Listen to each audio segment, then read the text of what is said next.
Hello everyone, welcome to agent stacks. आज की video में हम बात करेंगे models in LangChain। So before this video, I have created several videos on understanding the core components of LangChain, about introduction of LangChain, जहाँ पे हमने detail study किया है कि क्या क्या LangChain में कैपेबिलिटीज है, what all features does LangChain have, how powerful LangChain is and how much it will help for the AI development purposes. So in this video, now we are going to understand on each component. So the first component which we are going to study today is models. So before starting the video, I would like to share you guys that I have created an amazing playlist on AI engineering where I have started from basics of what is AI engineering, what is the roadmap, how does LLM works, and these all videos I have already uploaded. You can go and check it out once, and I would be very appreciating. I would request you to please subscribe the channel so that I will keep the contents posted, and my goal is to create an end-to-end playlist on entire AI engineering. And specifically now I'm working on completing an entire playlist on LangChain. So now starting with the first basic understanding about what are the models in LangChain. So models are the intelligence behind every LangChain application. So basically whatever the knowledge which we want to use to give our AI application now entire understanding and reasoning that comes from models, because we give some LLM capability to the AI to understand, to reason, and then generate responses. So same in the same way, LangChain provides a standard interface that helps developers to interact with multiple AI providers using some programming pattern. So, like think of it like LangChain is a kind of an universal adapter. So instead of you writing different code for OpenAI, Anthropic, Gemini, Grok, Llama, everything together, LangChain gives you one common interface. So a model is simply a kind of an AI engine that receives your input and generates an output. So why are models important? So models are important because it generates responses, it performs reasoning, it can summarize your text, it can translate languages and write code. So these are some of the things which already I have discussed multiple times in this entire playlist. So this is a very high level understanding of what is models in LangChain. Now comes the types of models. So basically there are two major types of models. One is a LLMs and one is a chat model. So let's understand what is LLM and what is a chat model. So LLM, as we have discussed a lot of times, it stands for large language models, which helps you to generate text from prompt. So for example, you mentioned like I want to write a blog on AI. So it will give you a blog. That's it. But now, what are chat models? So, chat models are designed for conversations. So, instead of you writing a plain text, they accept messages. These messages have roles like a system prompt, a human prompt, or an AI prompt. So, from this, unlike LLMs, chat models can understand your conversations. Multiple users, there is a feature for memory, tool calling, structured output, which is very which is almost why every modern application uses a chat model. So today chat models are recommended choice when you have to build an AI applications. So you can see here the three differences where LLM is given an input text and it will give you generated responses. But when it comes to chat model, the message is given in and then messages are given out.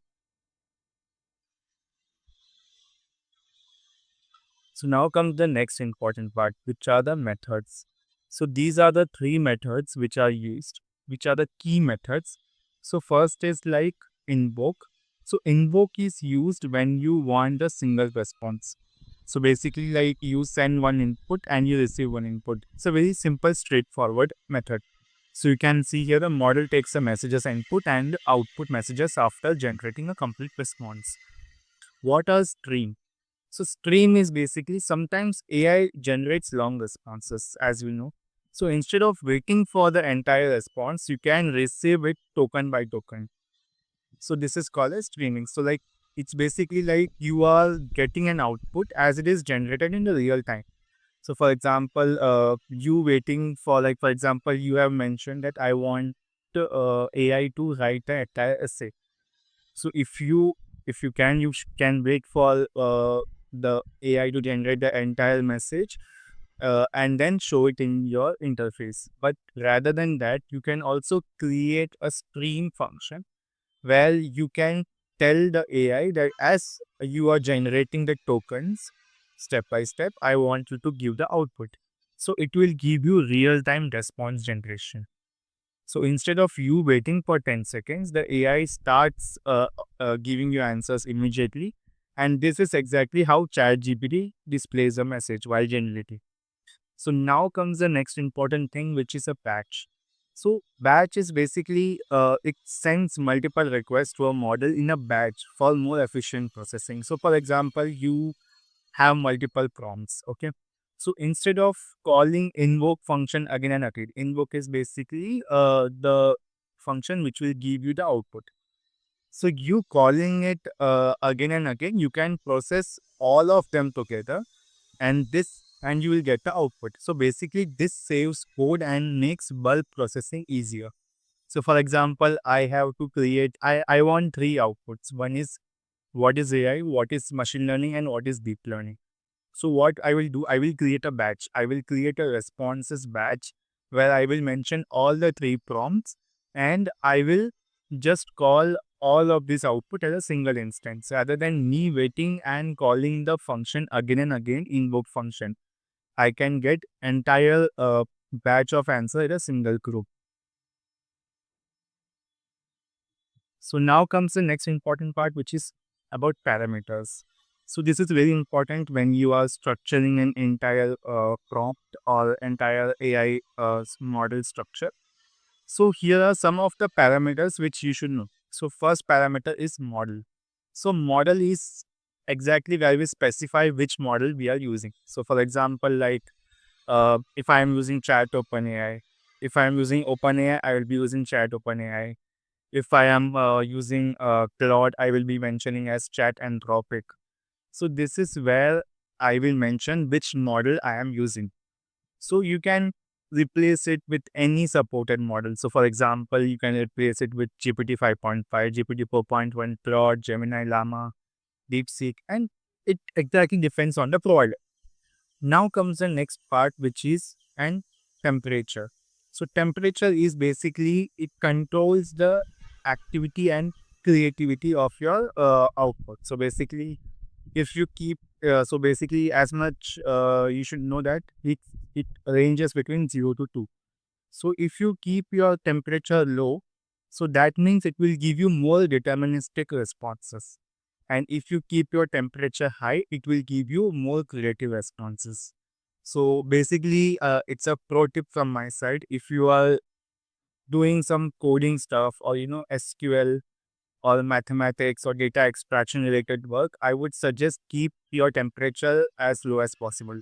Like mostly I used to keep it as 0. But for example, if you are having some general conversation, you have to provide some interactive outputs, like if a user is talking with you, chat conversation. So these all things I would recommend that keep the temperature as 0.7.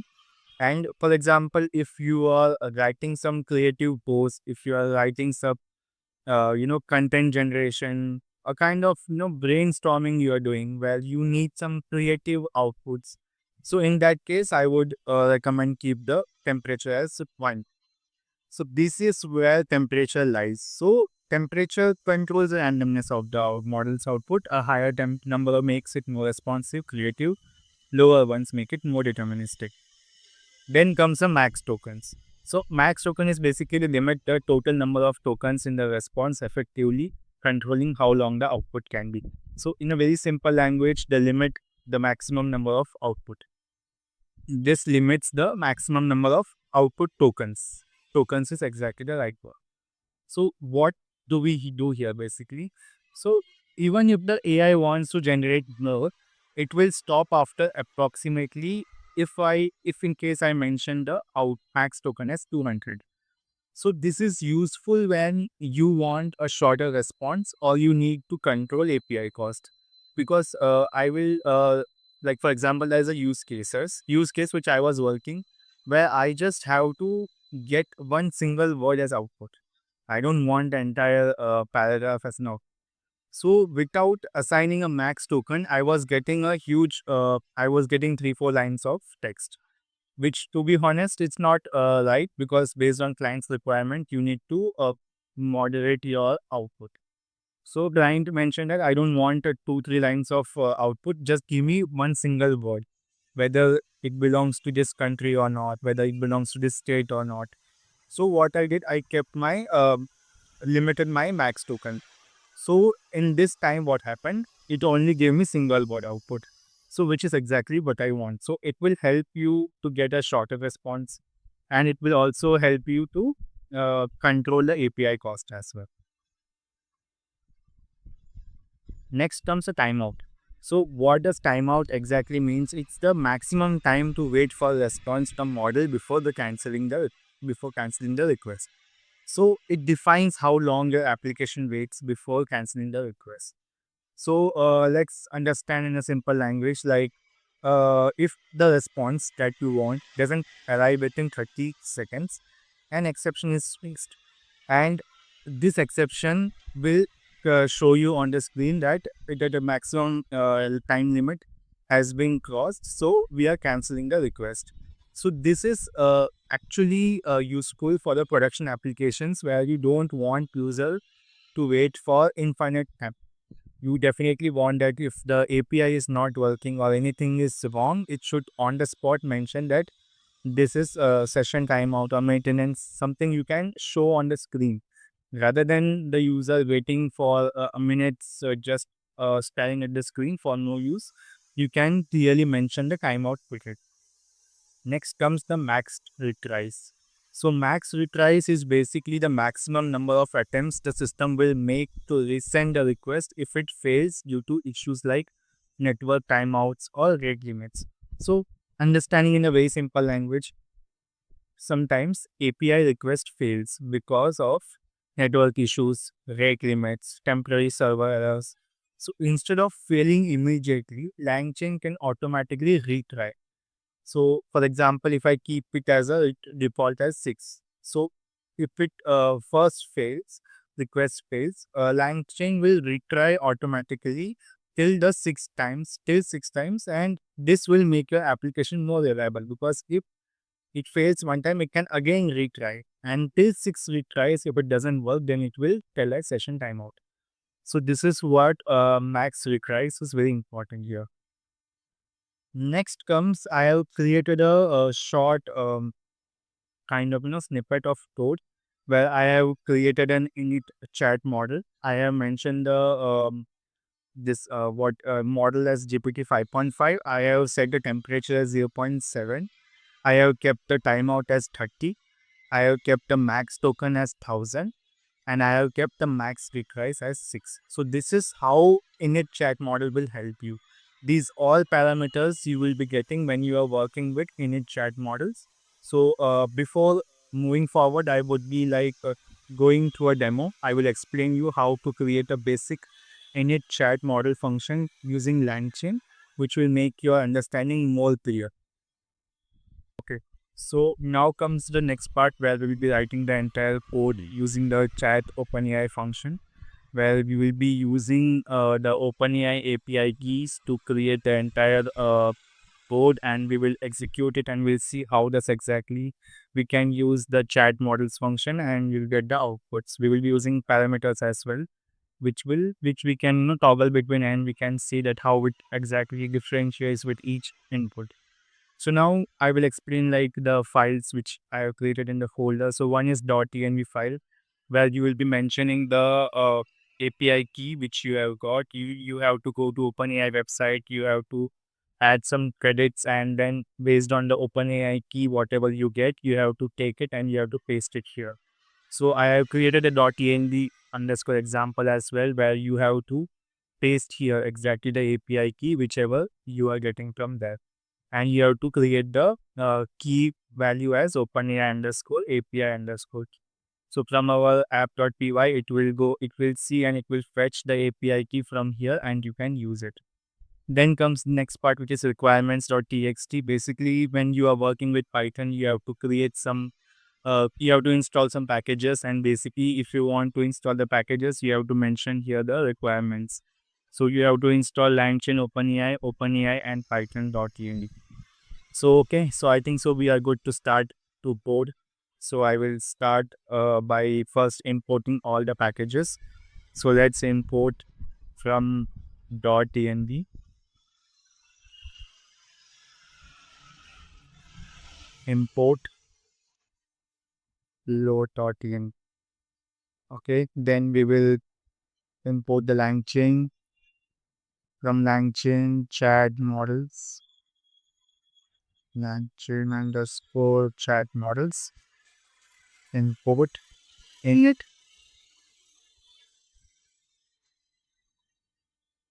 yet chat mod. Okay, from LangChain. Okay, so LangChain dot. Okay, now comes the next where we'll be loading the .env. We are using the load.env function, and after this we are mentioning the LLM which we are going to initialize here.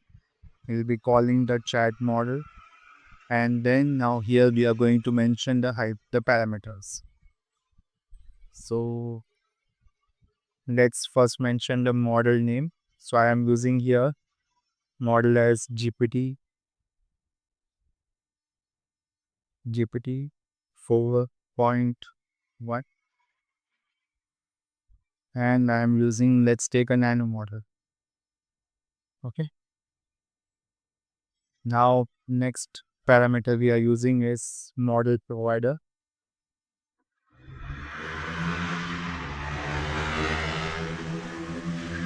which is OpenAI.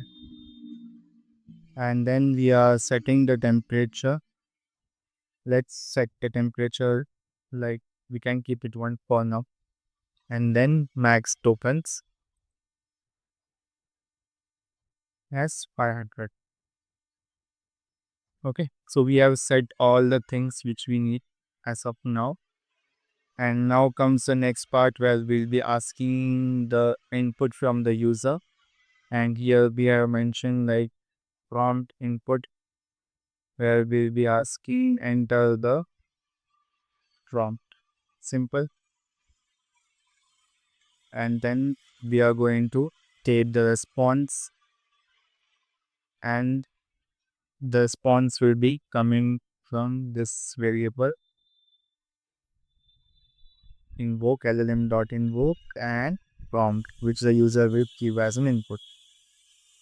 Okay, and then I am printing response content. Wait, I think so we are good to go.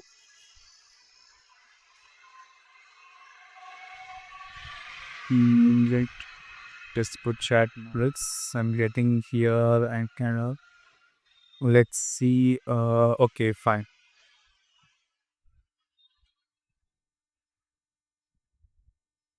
I'm loading .env, and we are in it chat model. I mentioned model has GP 4.1 nano.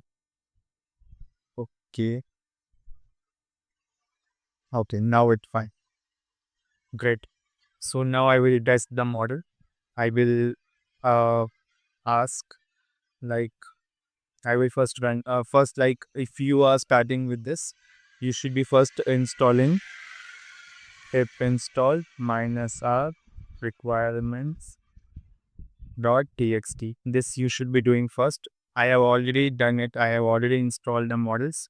So it will show me like requirements are satisfied. Then you should be making sure that in .env you have the right API key. And then once you are done with this, then you can exactly run the model. So here I will be mentioning like I will run Python app.py, and then it will ask me Yeah, enter the prompt. So I will ask what is lang chain? So based on my input, it will give me the output. So give me an output mentioning that LangChain is an open source framework designed to facilitate the development of applications that leverage large language models. Okay. So you can see here it has given me a good amount of output. So this if I do like a 0.1, if I toggle it, and then again we can check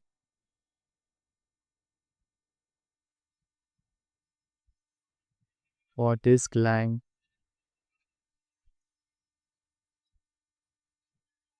So you can see here the output is different. See, it may not be same exactly. You will see some different like the way how it gave the output. Here it gave the more kind of bookish language rather than creating by its own using some easy explanation and all. It created very simple bookish language kind of output. So this is how you can play. You can change max tokens. You can change if you have different LLM. You can use it as that as well. If you have so that all things you can do by your own. It's very simple. You should know how to play with this exactly, and this is very easy compared to using an directly LLM where you have to maybe do lot of modifications in code if you want to use some other prompt, other other models. So I hope this video is clear and I hope you are able to understand the model part of this LangChain series. So thank you for watching and I would be appreciating a lot if you subscribe to channel. It will help me to grow and my channel to grow as well. Thank you so